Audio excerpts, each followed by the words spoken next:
महाभारत युद्ध के पश्चात कालांतर में 5 पांडवों में से एक पांडव अर्जुन के पौत्र का जन्म हुआ, जिसका नाम था राजा परीक्षित। एक बार राजा परीक्षित जंगल में आखेट करने गए, उसी दौरान उन्होंने जंगल में कलयुग को देखा। परीक्षित ने कलयुग को तुरंत भूलोक छोड़ जाने का आदेश दिया, जिस पर कलयुग राजा के पैरों में गिर पड़ा और दया की भीख मांगने लगा। राजधर्म कहता है कि चरण में आए को शरण देना ही क्षत्रिय का परम कर्तव्य है। जिसके बाद राजा परीक्षित ने कलयुग को 5 स्थान निवास करने के लिए दिए और कहा, जहाँ मदिरापान, वेश्यावृत्ति, जुआ, हिंसा और पाप द्वारा अर्जित स्वर्ण होगा, वहाँ तुम्हारा निवास होगा। राजा परीक्षित ने इस समय स्वर्ण मुकुट धारण कर रखा था, जो उन्हें अपने पूर्वजों से विरासत में मिला था। यह स्वर्ण पाप कर्मों में लिप्त था। इसी बात का फायदा उठाकर कलयुग मुकुट में प्रवेश कर राजा के सर पर सवार हो गया। जंगल में आखेट करते राजा परीक्षित को प्यास लगी। उन्हें जंगल में एक कुटिया दिखाई दी। जब उन्होंने अंदर प्रवेश किया तो देखा ऋषि शमीक तपस्या में लीन बैठे थे। जब परीक्षित ने ऋषि से पीने हेतु जल मांगा तो तपस्या में लीन ऋषि ने कोई प्रत्युत्तर नहीं दिया। जिसके बाद कलयुग के प्रभाव से क्रोध में आकर राजा परीक्षित ने ऋषि के गले में मृत सर्प डाल दिया और अपने महल लौट आए।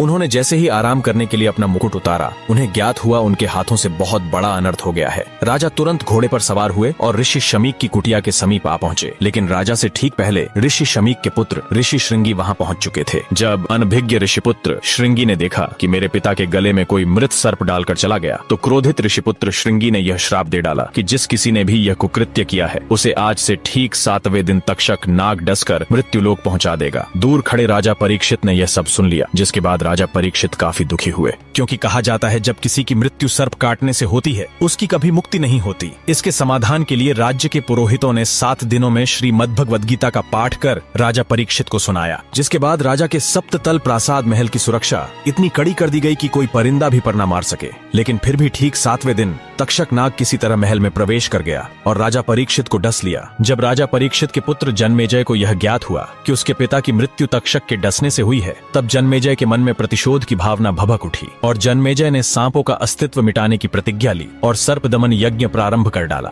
जिसके कारण भूलोक के समस्त सर्प यज्ञ की अग्नि में आकर भस्मीभूत होने लगे। जिसके बाद नागों ने जाकर माता मनसा देवी से रक्षा की गुहार लगाई। तब माता ने अपने पुत्र आस्तिक को यज्ञ रुकवाने के लिए भेजा। अग्नि में सर्पों की आहुति दी जा रही थी। तब माता मनसा देवी के पुत्र आस्तिक के सत प्रयत्नों से नागों के प्राणों की रक्षा की गई। समय बीतता गया और एक दिन जन्मेजय की भी प्राकृतिक कारणों से मृत्यु हो गई। लेकिन जब जन्मेजय की मृत्यु हुई, तब बदला लेने के लिए नागों ने जन्मेजय की आत्मा को पाताल लोक में बंदी बना लिया। युग बदलते गए और फिर प्रारंभ हुआ कलयुग। इस काल के युग में एक बालक का जन्म हुआ। जब ज्योतिष ने ग्रह नक्षत्रों का आकलन किया तो ज्योतिष भयभीत हो गया और कहा कि इस बालक का जन्म घोर अशुभ नक्षत्रों में हुआ है। ज्योतिष ने बालक के माता पिता को उसे समुद्र में फेंकने के लिए बाध्य किया। ज्योतिष के दबाव में आकर बालक के माता पिता को न चाहते हुए भी ऐसा करना पड़ा। जब बालक को समुद्र में फेंका गया तो समुद्र में मौजूद एक विशालकाय मछली ने उसे निगल लिया और बालक कई वर्षों तक मछली के पेट के अंदर ही रहा। जिसके बाद मछली तैरते हुए एक समुद्र तट पर पहुंची और इसी तट पर भगवान शिव माता पार्वती को योग के रहस्य बता रहे थे। योग रहस्य उस बालक के कानों में भी सुनाई पड़े और उस बालक ने मछली के पेट के अंदर ही योग साधना का अभ्यास प्रारंभ कर दिया। 12 वर्षों की कठिन साधना के बाद एक दिन उस मछली को एक मछुआरे ने पकड़ लिया और जब उस मछुआरे ने मछली को काटा तो उसे मछली के अंदर एक जीवित बालक मिला। अचरज से भरे मछुआरे ने उस बालक को अपने साथ रख लिया। समय के साथ बालक बड़ा हो रहा था और एक दिन मछुआरे ने उस बालक को मछली पकड़ने के लिए भेजा। जैसे ही बालक ने मछलियां पकड़ी तो देखा बाहर निकालते ही मछलियां तड़पने लगीं। करुणामयी बालक ने सभी मछलियों को वापस जल में छोड़ दिया और खाली हाथ वापस लौट आया। जब मछुआरे को इस बात का पता चला तो उसने बालक को बुरा भला कहा। जब मछुआरे ने बालक को बुरा भला कहा तो वह बालक उस स्थान को छोड़ अज्ञातवास की ओर निकल पड़ा। अपने भरण पोषण के लिए भिक्षा मांगने लगा और अपना संपूर्ण जीवन साधना में लगा दिया। समय बीतता गया और समय के साथ साथ वह बालक एक प्रबुद्ध सिद्ध के रूप में उभरा। कुछ लोग उन्हें भगवान शिव का भक्त तो कुछ लोग उन्हें भगवान शिव का अंश भी मानते हैं। इतने लंबे समय तक मछली के पेट में पलने के कारण इन्हें गुरु मत्स्येंद्र नाथ के नाम से जाना जाने लगा। उन्हें मछलियों का भगवान भी कहा जाता है। इत्तेफाक कहे या कुछ और, ऐसी ही घटना का वर्णन तिब्बती प्रस्तुतिकरण में भी मिलता है। कुछ विद्वान इस घटना और बाइबल की योना और भेल की कहानी के बीच समानताएं खींचते हैं। एक बार गुरु मत्स्येंद्र नाथ भिक्षा लेने एक घर के बाहर पहुंचे। गुरु मत्स्येंद्र नाथ ने आवाज लगाई, भिक्षाम देहि। तभी तभी एक महिला खाली हाथ ही घर के बाहर आई और कहा, भोजन नहीं है। तब मत्स्येंद्रनाथ ने कहा, कुछ बासी या बच्चों द्वारा छोड़ा गया भोजन ही दे दीजिए। तब उस महिला के आंखों से अश्रुधारा बहने लगी, क्योंकि वह महिला बांझ थी। गुरु से ये देखा न गया और गुरु मत्स्येंद्रनाथ ने पुत्र प्राप्ति होगी बोलकर आशीर्वाद के रूप में प्रसाद उस महिला को खाने के लिए दे दिया। लेकिन कुछ लोगों ने महिला को भड़काया कि उसे इसका सेवन नहीं करना चाहिए, इसमें जादू टोना हो सकता है। डर के मारे उस महिला ने वो प्रसाद पास ही में बने एक गोबर के ढेर में फेंक दिया। इसके ठीक 12 वर्षों बाद गुरु मत्स्येंद्रनाथ फिर वहाँ लौटे और उस महिला से उसके पुत्र के बारे में पूछा तो महिला ने गुरु से झूठ बोल दिया कि उसे कोई पुत्र नहीं हुआ। तभी गुरु मत्स्येंद्रनाथ ने जोर से पुकारा तो 12 वर्ष का एक तेजवान बालक गोबर के ढेर से निकलकर सामने आया। गोबर में जन्म होने के कारण उन्हें गोरखनाथ की उपाधि दी गई। जिसके बाद उस महिला ने डरते डरते सारा वृतांत गुरु को कह सुनाया और गुरु मत्स्येंद्रनाथ से अपनी भूल की माफी मांगी। गुरु ने उसे क्षमा तो कर दिया, किंतु महिला के बहुत आग्रह करने के बाद भी गुरु नहीं माने और गोरखनाथ को अपने संग ले चले। और इस प्रकार गुरु गोरखनाथ जी को गुरु के रूप में गुरु मत्स्येंद्रनाथ से शिक्षा और दीक्षा ग्रहण करने का सौभाग्य प्राप्त हुआ। एक दिन गुरु गोरखनाथ राजस्थान में राजगढ़ के पास स्थित दत्तखेड़ा गांव यानी ददरेवा में आ पहुंचे और गांव के एक टीले पर अपनी धूनी लगाई और तपस्या करने लगे। इसी स्थान पर चौहान राजवंश के राजा जेवर जी और घेवर जी का महल था। उनकी 2 रानियों का नाम बाछल और काछल था। माता बाछल और काछल दोनों जुड़वा बहनें थीं। उन्हें कोई संतान नहीं थी। माता बाछल दयालु और शांत स्वभाव की थी और ज्यादातर समय भगवान की पूजा अर्चना में ही लीन रहती थी। किसी ने माता बाछल को पुत्र प्राप्ति के लिए गुरु गोरखनाथ की पूजा करने का सुझाव दिया, जिसके बाद माता बाछल गुरु गोरखनाथ की सच्चे मन से भक्ति करने लगी। और जब उनको खबर मिली कि गुरु गोरखनाथ स्वयं यहाँ पधारे हैं, तो माता बाछल दौड़ते हुए डेरे में पहुंची और गुरु को प्रणाम किया। जिसके बाद माता नित्य प्रति उठकर गुरु गोरखनाथ की धूनी को साफ किया करती और वहाँ गौ माता के गोबर से लिपाई पुताई करती। गुरुजी माता बाछल की तपस्या को देखकर बहुत प्रसन्न हुए और माता बाछल से कहा, कल प्रातःकाल हम यहाँ से प्रस्थान करने वाले हैं, अतः आप कल सुबह यहाँ जल्दी आए, हम आपको पुत्र प्राप्ति हेतु आशीर्वाद देंगे। माता बाछल खुशी खुशी महलों में लौट आई और सारी बात अपनी बहन काछल को कह सुनाई। काछल के मन में ईर्ष्या उत्पन्न हुई और चूंकि काछल और बाछल हमशक्ल थी, तो माता बाछल की जगह काछल अगले दिन गुरु गोरखनाथ से आशीर्वाद लेने पहुंच गई। गुरु गोरखनाथ ने उन्हें आशीर्वाद के रूप में प्रसाद दिया और कहा, तुम 2 वीर और पराक्रमी पुत्रों की माता बनोगी। जिसके बाद गुरु गोरखनाथ ने वहाँ से प्रस्थान लिया। जब माता बाछल धूनी पर पहुंची तो देखा गुरु गोरखनाथ वहाँ से प्रस्थान कर चुके हैं। दुखी मन से माता बाछल ने सोचा, शायद मैंने आने में विलंब कर दिया और गुरु को मेरे आने से पहले ही प्रस्थान करना पड़ा। जिसके बाद माता बाछल ने गुरु से आशीर्वाद मांगने की प्रबल इच्छा से गुरु गोरखनाथ के पद चिन्हों का पीछा करना शुरू कर दिया। कई मीलों की दूरी तय करने के बाद माता गुरु के पास पहुंची और जब गुरु गोरखनाथ ने माता से पीछा करने का कारण पूछा तो माता ने उनसे आशीर्वाद देने की बात कही। गुरु गोरखनाथ को समझ आ चुका था कि काछल ने बाछल के साथ छल किया है। इस पर उन्हें अत्यधिक क्रोध आया।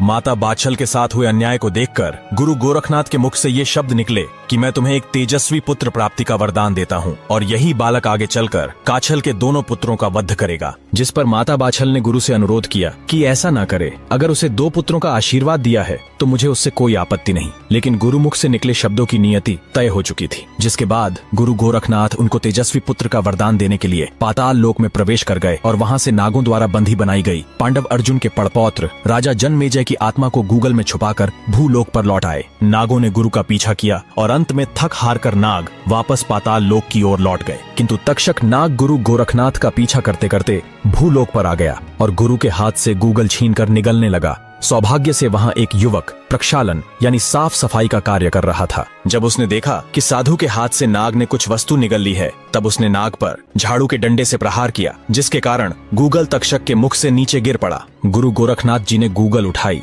और उस युवक को वरदान दिया कि इस गूगल से उत्पन्न बालक बड़ा ही सिद्ध पुरुष होगा, जिसके भजनों का तुम लोग गायन करोगे। ऐसा कहकर गुरु गोरखनाथ जी अंतर्ध्यान हो गए। तक्षक नाग भी निराश होकर पाताल लोक लौट गया। जिसके बाद गुरु गोरखनाथ माता बाछल के सामने प्रकट हुए और उन्हें दिव्य पुत्र प्राप्ति का आशीर्वाद देते हुए वह गूगल प्रसाद के रूप में दे दिया और इस प्रकार राजा जनमेजय को माता बाछल के गर्भ में स्थान मिला। गुरु गोरखनाथ के आशीर्वाद के अनुसार कालांतर में एक तरफ घेवर सिंह चौहान की पत्नी माता काछल ने, तो वहीं दूसरी ओर जेवर सिंह चौहान की पत्नी माता बाछल का एक ही समय पर गर्भ धारण हुआ। जब काछल ने देखा कि बाछल के पेट में भी बच्चा है, तो उसको बाछल पर संदेह हुआ, क्योंकि काछल को लगा कि केवल मुझे ही गुरु से पुत्र प्राप्ति का आशीर्वाद प्राप्त हुआ है। और काछल ने माता बाछल पर कलंक लगाते हुए यह बात अपनी ननद छबीली को कह सुनाई, जिसके बाद क्रोध में आग बबूला हुई छबीली बाछल के महलों में आ पहुंची और माता बाछल को खरी खोटी कह सुनाई। माता बाछल ने उनको सारा वृतांत कह सुनाया, किंतु छबीली को माता बाछल की बातों पर विश्वास नहीं हुआ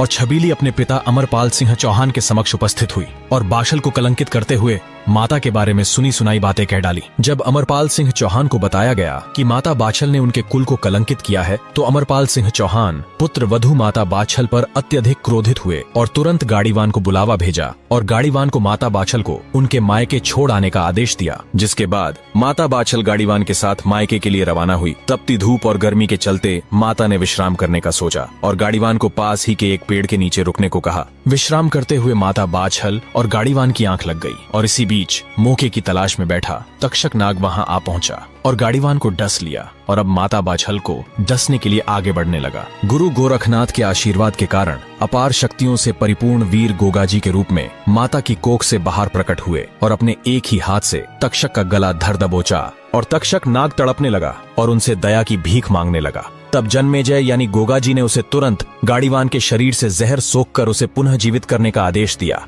तक्षक नाग ने आज्ञानुसार ऐसा ही किया और भगवान से क्षमा मांग पाताल लोक लौट गया। गाड़ीवान उठा और माता को लेकर सिरसा के लिए रवानगी ली। बाछल अपने पिता के महलों में पहुंची और जब पिता को माता बाछल के मायके आने का कारण पता चला तो पिता ने सच और झूठ का पता लगाने के लिए माता बाछल की परीक्षा लेने का ऐलान कर दिया और कहा, कच्चे सूत से बने धागों की चारपाई को कुएं पर रखा जाएगा और तुम्हें उस पर सोना होगा। और कहा, अगर तुम्हारे अंदर सत है तो ये कच्चे धागे तुम्हारा वजन सहन कर लेंगे। जिसके बाद माता ने गुरु गोरखनाथ को याद किया और परीक्षा देने के लिए तैयार हो गई। माता बाछल जैसे ही चारपाई पर बैठी, यह देख सभी हैरान रह गए कि कच्चे सूत का एक धागा तक नहीं टूटा और माता बाछल गुरु गोरखनाथ को याद कर कच्चे सूत से बने धागों की चारपाई पर लेट गई। ये प्रमाणित हो चुका था कि सतवंती माता बाछल पवित्र है। जिसके बाद माता बाछल के पिता पाल सिंह ने अपने समधी अमरपाल सिंह चौहान को माता बाछल के सतवंती होने का प्रमाण पत्र में लिख भेजा और तुरंत जेवर सिंह को भेजकर माता बाछल को वापस ले जाने का सुझाव दिया। तो वहीं दूसरी ओर माता बाछल जब गहरी निद्रा में सो रही थी तो माता को अपने गर्भ से गोगाजी की आवाज सुनाई पड़ी। गोगाजी ने माता से कहा, अगर मेरा जन्म ननिहाल में हुआ तो कालांतर में मेरा उपहास किया जाएगा, अतः मुझे पितृभूमि पर जन्म लेना है। जिस पर माता ने गोगाजी से कहा कि ये कैसे संभव होगा, तुम्हारे पिता हमें लेने यहाँ नहीं आएंगे।